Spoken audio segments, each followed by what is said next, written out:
Algumas pessoas, perguntaram por que eu vim para o Rio de Janeiro. Já falei para algum de vocês por que eu vim para o Rio de Janeiro? Esses dias voltou a surgir a pergunta de por que eu vim para o Rio de Janeiro. Aconteceram algumas situações difíceis, né, aqui no Rio de Janeiro, morreram bastante pessoas, e muitas pessoas de fora do meu país ou de outros estados, minha família também, fica perguntando, né, por que você foi para o Rio de Janeiro? Por que foi para o Rio de Janeiro? E na verdade, quando a gente vai um pouco mais para trás, porque o mundo em si é perigoso, não é somente Rio de Janeiro. Recife é perigoso, Manaus é perigoso, Bahia é perigoso, São Paulo é perigoso, Bolívia é perigosa, e assim, e quando a gente pensa o porquê, porque eu estou aqui, e eu não sabia responder, assim, eu não posso nem responder para vocês por que eu estou aqui, por que Rio de Janeiro, não sei. Eu sempre falo que um dia eu acordei lá no Recife de manhã e eu falei, tenho que ir embora de Recife, peguei o celular, vi no Google Maps, Rio de Janeiro, fui na rodoviária, comprei uma passagem e vim para o Rio de Janeiro. Cheguei no Duque de Caxias, aluguei um kitnet, vim para essa congregação aqui, porque a Maria Lúcia tinha me falado sobre Lino, sobre a igreja aqui, que é perto de Caxias. Então assim, depois fui morar lá em Comendador, agora estou morando em Nova Iguaçu, Deus foi abrindo portas, mas eu não sei responder por que Rio de Janeiro. Mas se a gente se pergunta, por que Rio de Janeiro, por que eu nasci, porque quando a gente vai para trás, fazendo-se perguntas, a gente sempre vai chegar na conclusão do nosso nascimento. Esses dias, Antônio, para quem não conhece, é nosso irmão agora em Cristo, ele se batizou nessa semana. Então, falando com ele, a gente estava falando sobre o Evangelho para ele, e falando assim, de agora em diante você é uma nova pessoa. De agora em diante você obedece, já não obedece mais ao Antônio, já não obedece mais a teus filhos, a qualquer pessoa, agora você obedece a Cristo, obedece à Bíblia. E quando eu me batizei, eu estava lembrando do meu batismo, quando tinha 14 anos, lá na Bolívia, e por que eu me batizei? Porque eu nasci em Cristo. E aí que veio a resposta de por que vim para o Rio de Janeiro, para pregar a palavra de Deus. Independentemente onde você se encontre, como cristão, você tem que pregar a palavra de Deus. Isso não tem discussão. Então, independentemente que aconteçam coisas difíceis, como esses dias aconteceram essas coisas difíceis aqui, e muitas pessoas ficaram preocupadas, muitas pessoas ficaram tristes, mas nós não temos que esquecer nosso porquê. Porque eu nasci, porque eu estou nessa cidade, porque eu nasci nessa cidade, porque eu não fui embora, porque eu estou aqui para pregar a palavra de Deus. Paulo, ele estava na cadeia quando escreveu para Timóteo, seu filho. Ele vai falar, meu filho. Vamos ir para Timóteo, 2 Timóteo capítulo 4. 2 Timóteo capítulo 4. 2 Timóteo capítulo 4, do versículo 1 até o 4. Timóteo era um jovem. O apóstolo Paulo, preso em Roma, e perto da sua morte, bem perto da sua morte, escreve para seu filho, na fé, que pastoreava não, né? Ele estava ajudando uma igreja em Éfeso, de evangelista no caso, em Éfeso. Era tímido e enfrentava oposição dentro e fora da igreja. Por isso Paulo chama para um novo nível de fé e coragem. Vamos ver Timóteo capítulo 4, 2 Timóteo capítulo 4, do versículo 1 ao 4. Na presença de Deus e de Cristo Jesus, que julgará todos os seres, vivos e mortos.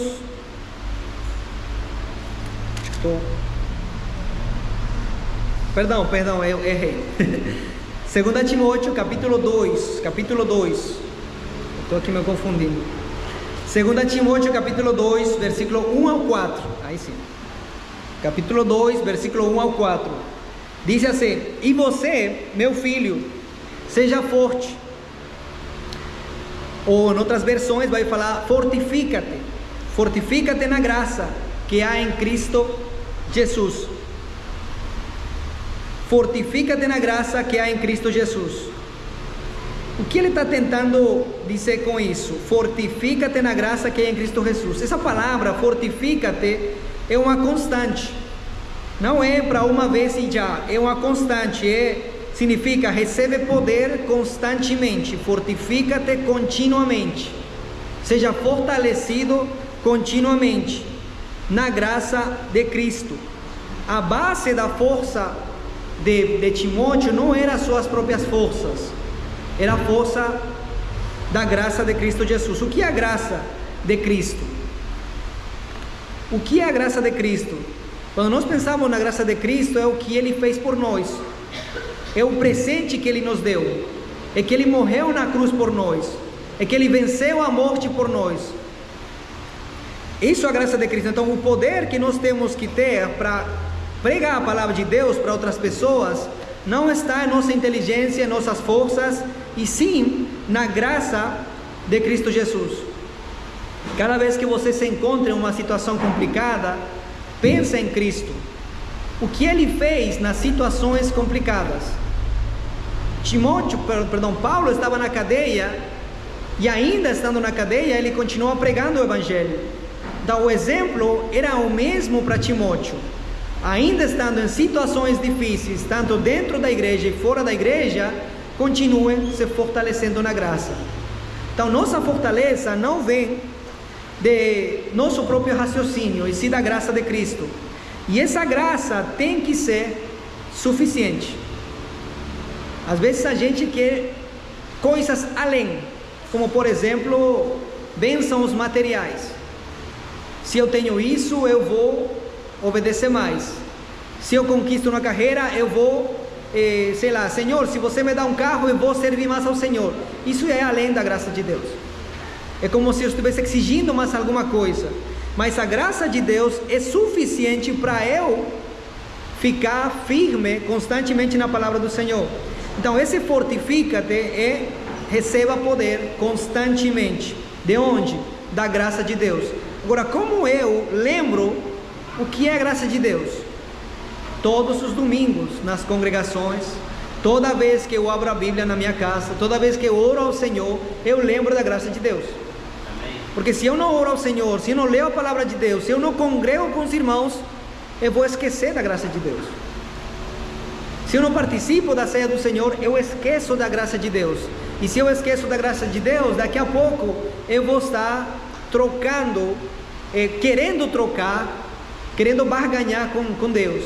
E essa não é a ideia. A força vem de Cristo, vem da graça de Cristo. Timóteo não precisava ser forte por si mesmo, ele precisava depender da graça de Deus. Aqui no Rio de Janeiro, nós precisamos lembrar constantemente disso. Nosso poder não é armas, não é política, não é juízes terrenos. O poder do cristão está em Cristo. Amém. Paulo, quando ele fala para os romanos, ele vai enfrentar um império grande. Não me envergonho do Evangelho, porque poder de Deus para salvação.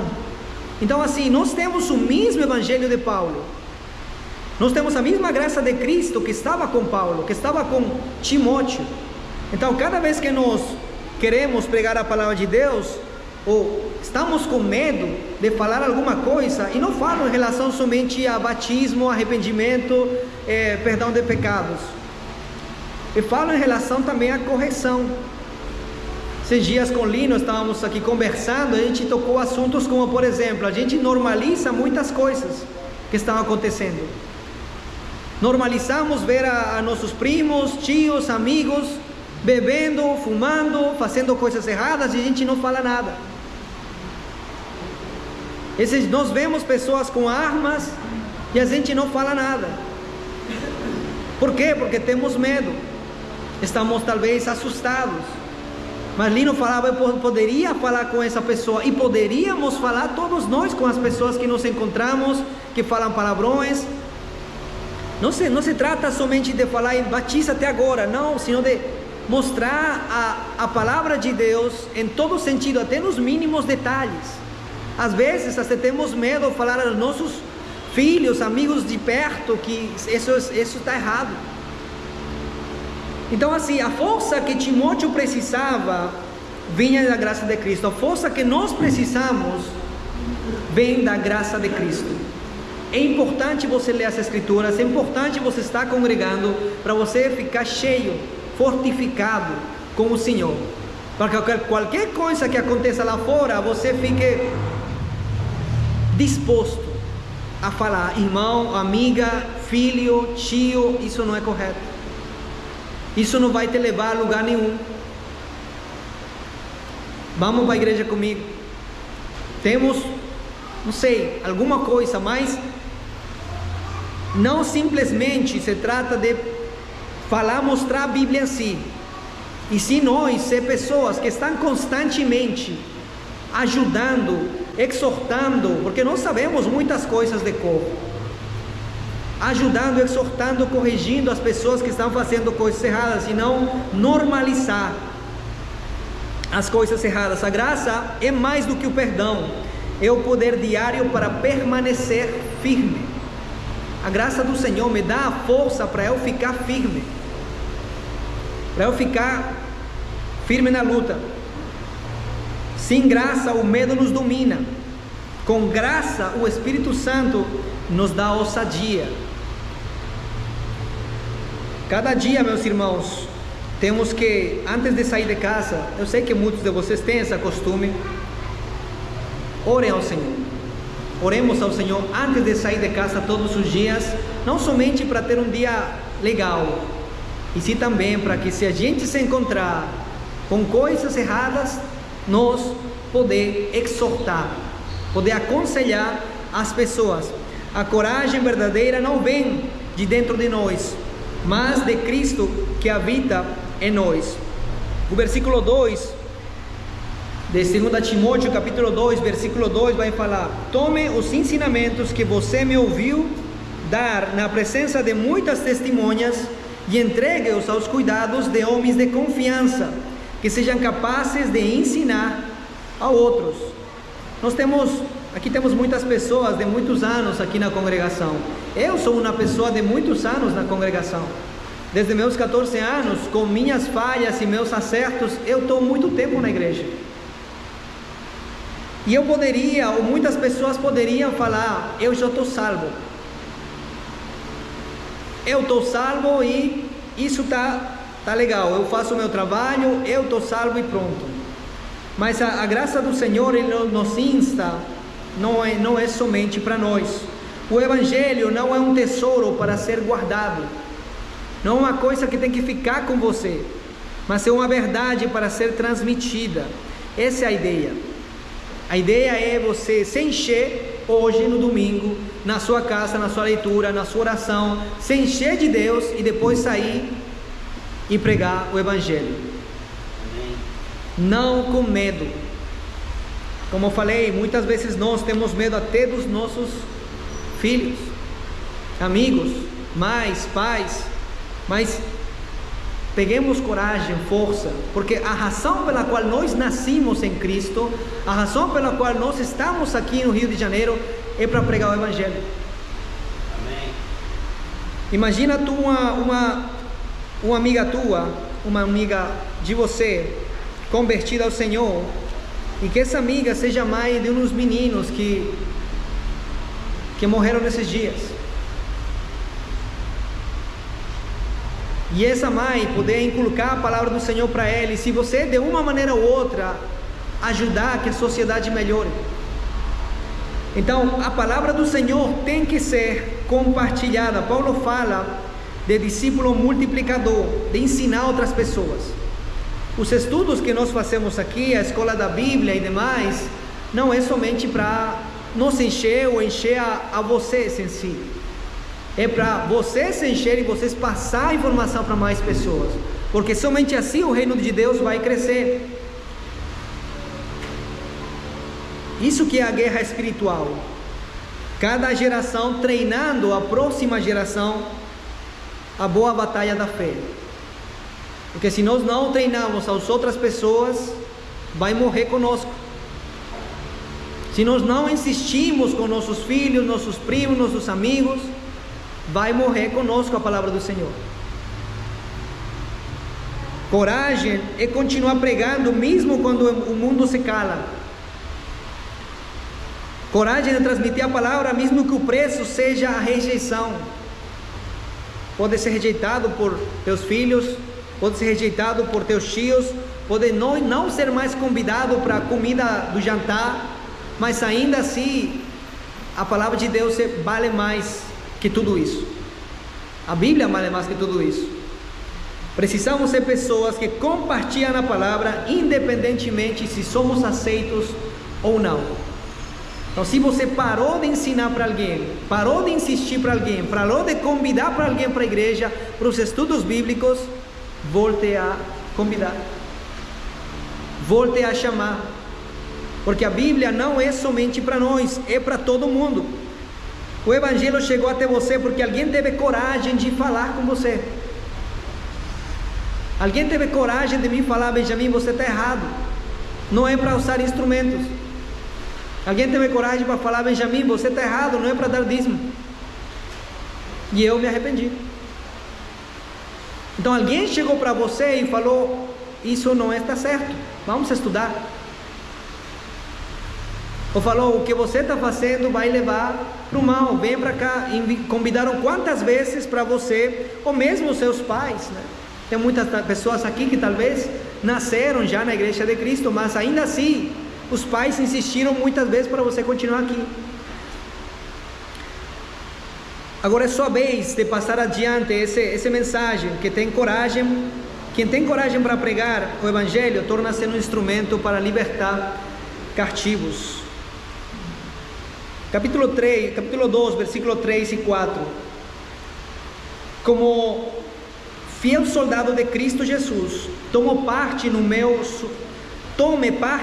sofrimento, pois o soldado, quando está servindo, quer agradar o seu comandante, e por isso não se envolve em negócios da vida civil.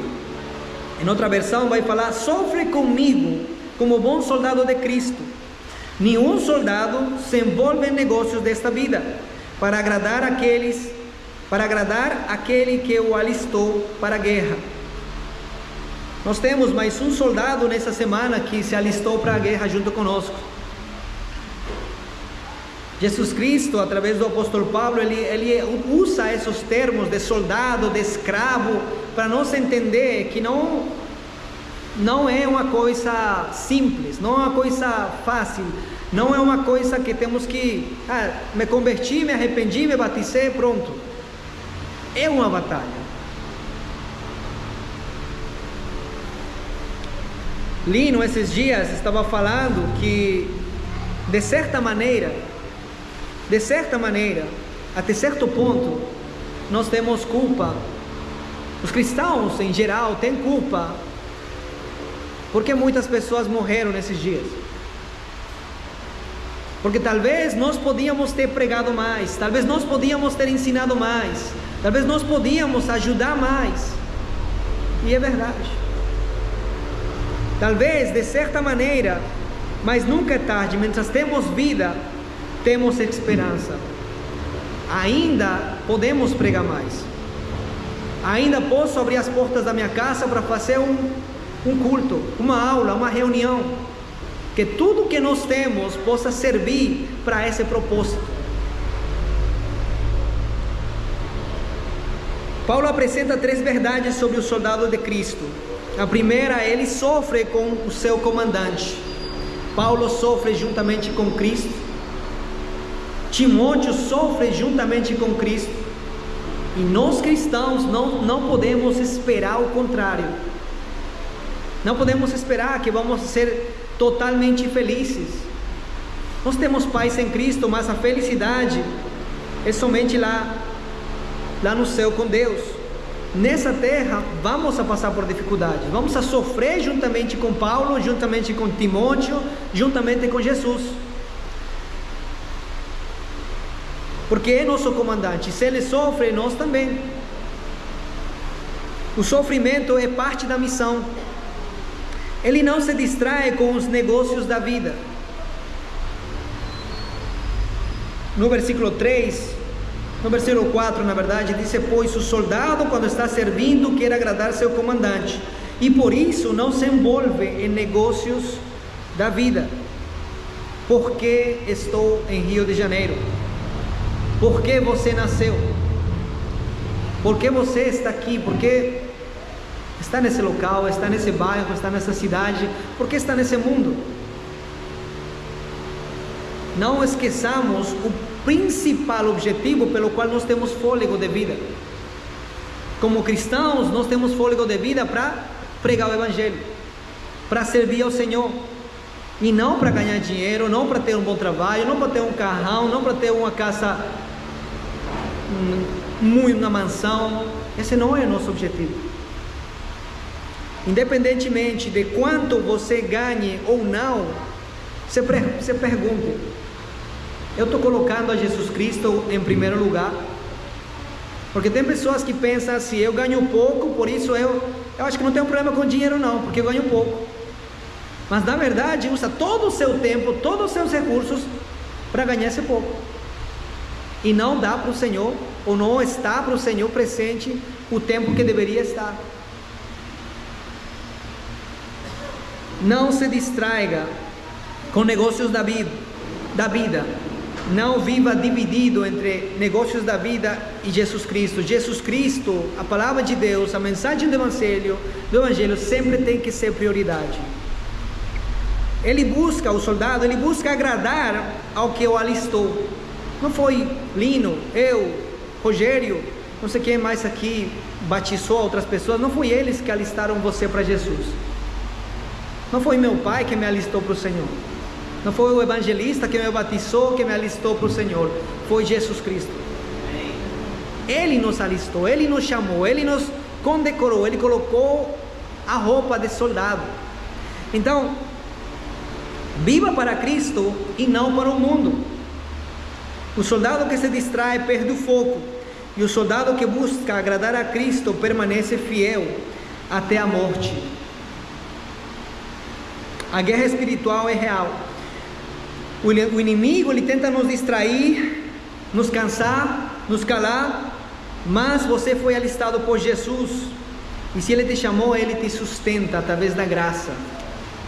Que nós possamos, cada domingo, cada leitura, cada oração, nos reconfortar com a palavra, nos fortificar com a palavra, porque a força vem do Senhor, não vem de nós. A missão é transmitir a palavra de Deus com fidelidade. A motivação é agradar ao comandante, que é Jesus. O cristão covarde não sobrevive no campo espiritual. Não precisamos estar amedrontados, assustados, senão pelo contrário. Jesus Cristo, Ele nos fortalece através da palavra do Senhor. Ele fortaleceu através de Paulo a Timóteo, para ficar firme e não desistir. Não todos temos as mesmas condições para falar com as pessoas, mas você tem uma ou outra maneira, seja pela internet, seja pelo WhatsApp, seja presencial, seja dentro da sua casa. Nós temos a possibilidade de falar para as pessoas de Cristo.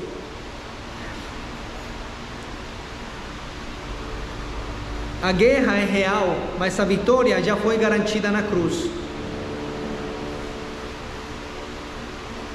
Precisamos lutar porque Jesus Cristo está na frente.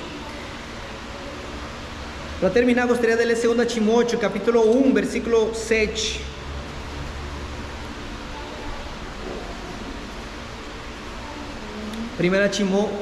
Segunda Timóteo, capítulo 1, versículo 7.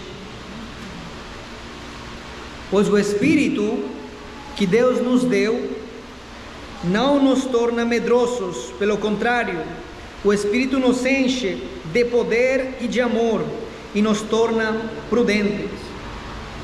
Em outra versão vai falar, porque Deus não nos deu espírito de covardia, mas de poder, de amor e de moderação. Temos o espírito de poder, de amor e de moderação. Que cada dia, meus irmãos, possamos tomar a decisão de não somente lutar com nossas forças, e se confiar na força de Deus, na graça de Deus, e que cada dia possamos sair dispostos a exortar, ensinar, corrigir, ajudar os outros, e não somente guardar para nós tudo que temos aprendido até agora. Porque não, e sempre tendo em mente que a quem estamos agradando, a quem temos que agradar, dar honra, glória com essas atitudes, não é a igreja aqui, não é um ser humano, é a Cristo, é a Deus, a nosso comandante. Que Deus nos abençoe, que Deus possa cada dia dar mais força a essa congregação. Deus nos abençoe, irmãos.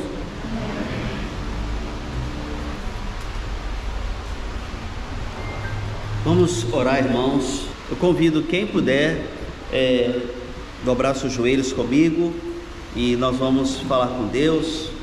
Se você não puder, pode ficar sentado mesmo. O importante é nós estarmos curvados diante do Senhor, né? Curvados espiritualmente. Vamos falar com Deus. Nós estamos passando um momento de luto, né? No Brasil, no mundo, tantas guerras, tantas lutas, e a igreja tem essa missão de conclamar o Senhor. Oremos.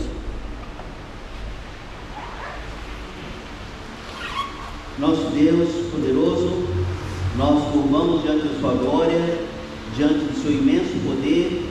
O Senhor tem todas as armas nas suas mãos, o Senhor tem todo o conhecimento, é o Senhor que tem toda a glória e força, e nós sentimos abalados com todas as coisas que estão se passando, não só aqui nessa cidade, mas no mundo inteiro. Tantas pessoas confusas, tantas pessoas perturbadas, em guerras, e nós sabemos que o único lugar e a única maneira para termos a paz verdadeira é no Senhor. E isso, ó Deus, nós precisamos muito mesmo da força do Senhor, que às vezes nós ficamos amedrontados, ficamos até assustados, mas nós aqui, agora, neste momento, estamos curvados diante da sua glória, pedindo a Ti, ó Deus, as suas bênçãos, a sua força, para podermos continuar a caminhada, levando o Evangelho do Senhor a todos aqueles que nós encontrarmos, e que o Senhor, Pai, dê o consolo, o conforto aos corações dessas pessoas que perderam seus entes queridos, que o Senhor Deus revigore o ânimo dessas pessoas, que ao mesmo tempo desperte nessa sociedade, neste mundo, a única solução, que é o Senhor Jesus. Não tem como, ó Deus, nós vemos que não há como ter paz neste mundo se não for pelo Senhor. Que tudo isso que está acontecendo seja um grande despertar, um privilégio de levantarmos nossos olhos, deixarmos nossos egoísmo, deixar nossas insensatez e partir para a palavra do Senhor, levar o Evangelho da paz. Abençoa, Pai, o teu povo. O Senhor vê, o Senhor sabe o quanto que tantos estão chorando hoje, o quantos que estão completamente sem horizonte, sem um norte, mas diante do Senhor, o Senhor pode reverter todo este quadro, e a maneira pela qual o Senhor faz isso, é usando a sua igreja, usando o teu povo, usando como lâmpada e como sal nessa terra. O Senhor usa, ó Deus, cada filho teu para servir ao Senhor, e a maneira de servir ao Senhor é levando o Evangelho a todos quanto nós encontrarmos. Pai, unja cada filho seu aqui, não só aqui, mas neste Brasil, neste mundo. Precisamos de Ti, Senhor, necessitamos do Teu poder. Usa-nos poderosamente. Quantos demais pedidos, ó Pai, aqueles que estão aqui anotados, o Senhor já tomou ciência, o Senhor já sabe, o Senhor sabe também que cada pessoa agora está falando. Nós estamos expressando a nossa dor, as nossas dificuldades, nossas limitações e a nossa condição de servo do Senhor. Perdoa-nos, ó Deus, pelas vezes que encerramos nossos lábios. Perdoa-nos, ó Deus, por sermos intimidados com o pecado.